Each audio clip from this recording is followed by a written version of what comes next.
We have been given is that we must summarize what has been discussed.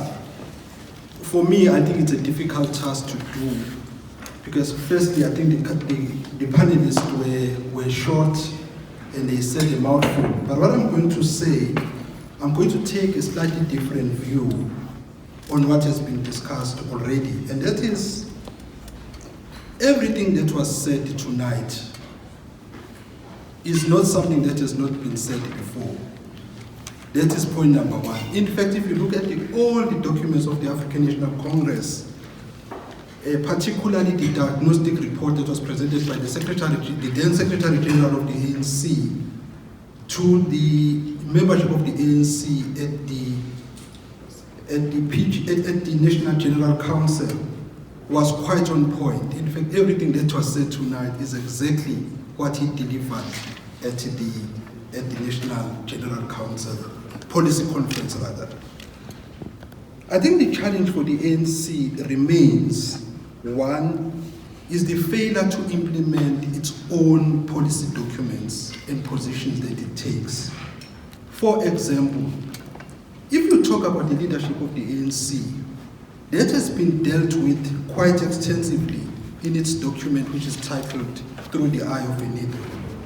Now, if you were to apply that document strictly, I think a lot of people could fall by the wayside because most people who are in leadership position simply do not qualify to be leaders of the ANC simply on the basis of that document.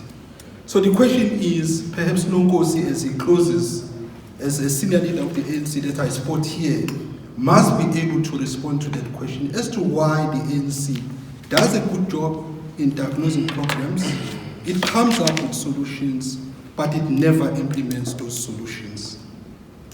Two, I think the ANC's major challenge, and this is my personal view, has been its failure to transform from a liberation movement to a modern political party.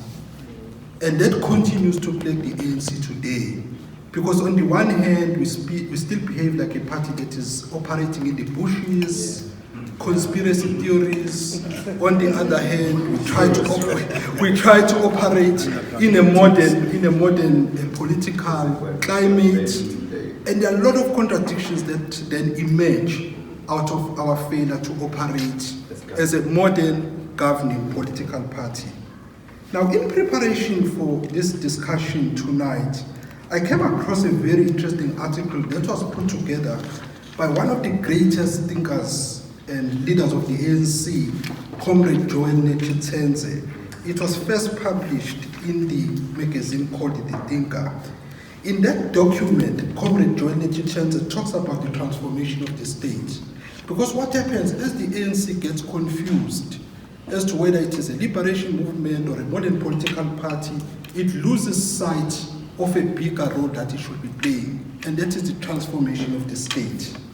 And what does it mean to transform the state? Transforming the state, Comrade Joel Netshitenzhe says, is about making sure that there is good political and economic governance. Now, if you look at how South Africa was constructed in 1994, you couldn't help but marvel at the visionary leadership of the ANC that reconstructed this country.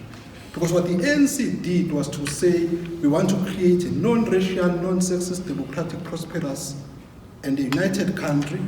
And then it put together a constitution that is regarded as one of the best in the world. But the ANC was also clever. It could have chosen to go for the majoritarian system, but it chose to go for the constitutional democracy. That is why tonight we are able to say the things that we do. Whether they are going to find resonance amongst those who hold and wield power and begin to change discussions and be game changers, I do not know. I was saying to Sotobe earlier on that the difficulty that I always find is that black people and Africans in particular, in general, blacks in general and Africans in particular, that we meet and we grieve. We never come up with concrete solutions that are going to take our country forward. So that is the point that the ANC should be looking at, to transform the state. And Nonkosi, I would like to challenge you to say the ANC must begin to appreciate high levels of activism that emanate from the intelligentsia, the business, and the broader civil society. It shames me that when kids in Limpopo were battling to get school books, you had to rely on a Section 27 and your right to know to take government to court. I can tell you now that if it was a Precarious association that I belong to, that they had taken that case on, you would have been labeled counter-revolutionaries. So there is this sense in the liberation movement or within the ANC that if you begin to speak truth to power, then you are a counter-revolutionary and a stooge of white supremacy. And I think we need to begin to say, prior to 1994, as Comrade Siva was saying earlier, the democracy that we enjoy today was not brought about the ANC only. It was a combination of various forces. Comrade Kayekwanyan will tell you about what we used to discuss the four forms of struggle: international nationalization, armed struggle, underground, mass mobilization, and so forth. The core component of the struggle was the involvement of the civil society, and that is why we had what we call then the mass democratic movement. Now the state, what does the state have to do? The state has to play an effective champion of economic development in the modern era. And that is evident because we send delegations to China, to Japan, to South Korea, and so forth. They come back with one message. And that message is there is state involvement in changing the lives of the people in those countries. So it's very central. So why are we not doing these things when we send people across on fact-finding missions? When we come back, we forget about what we have learned. And that is what Comrade Joanne Chichenza says. It's not me who's saying this. And then he makes a very interesting point, Comrade Joel. He talks about long-term things. Now let us look at what we had in this country. We developed a national development plan. 2030 vision. Have we implemented it? No. Why not? Funny squabbles, not informed by any ideological differences. Probably Comrade Kaye is a communist. He's going to disagree with me. But the fact of the matter is, when the country is in a desperate situation, desperate solutions must be, you must come up with desperate solutions. The moment that we're in required that we had a national development plan. We have not implemented it. But all the countries that have been successful have had long-term plans. That is why even Africa is a continent. Mamko Sazan was talking about it the other day, about Africa Vision 2063. Because you sit and say, this is where I want to go to. Obviously, there are going to be short-term, long-term programs, but you must have at least a vision of where you want to go.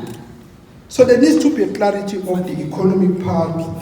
There has to be an issue about how do we diversify our economy. There has to be a serious discussion about how to skill the African youth, women, and so forth.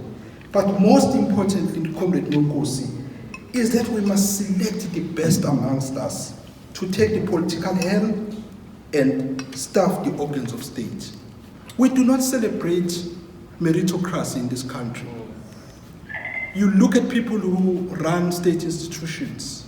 You look at people who were captured. And you say, but this guy, how could he allow this? How could he allow this? But you know why? It's because there's been failure, I think, at the level of deracializing the economy of our country. So you end up with a situation where you have a black middle class which survives solely on government.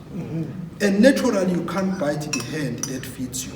That is why you have this mess, where people then are told to do things that are unlawful and illegal because we have failed to transform our economy. That is my contribution, comrades. Thank you.